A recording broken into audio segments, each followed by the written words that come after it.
Alright mates, let's make a paper bag. For this project, we can use any colored paper.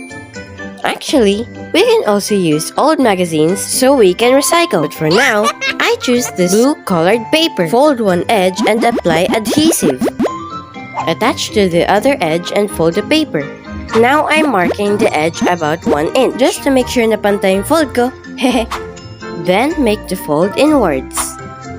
Do the same sa kabilang side. Now I have the body of the paper bag. Butas pa nga lang. To seal the bottom part, I'm folding about 2 inches. Then fold it na parang may invisible box inside. Don't forget ang hindi dapat makalimutan. Secure the bottom edge with glue or double-sided tape. It takes time nga lang pag glue. Need diinan at patuyuin. When it's dry already, fold this way. Now let's add more security ang bottom na bag para hindi mabutas kagad.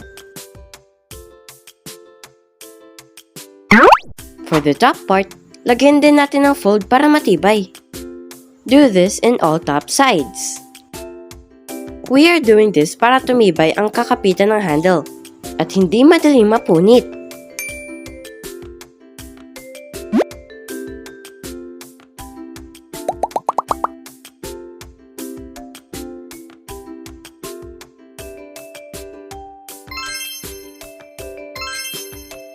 After drying, it's time to do the punch. Hole. Kung may hole puncher kayo, ako pa wala eh. Just make a hole for the handle. Since I use plain colored paper, I decided to draw the sign. We can customize. Pwede rin gumamit ng stickers and other decor. It's really up to your creativity. Time to attach the handle. This handle actually came from a mask. I was about to throw my recently used mask, and I noticed the handle. So I cut it and used it for my little project. Sprayed muna ng alcohol. And now, it have a new purpose. Okay, finishing touches. I'm doing my 2 version characters. You can make any size of paper bag, with or without handle. Hand-drawn, printed, or crafty. This size can already be used for a party giveaway. Pwede nang lagyan ng candy and chocolates. A simple gift for a friend.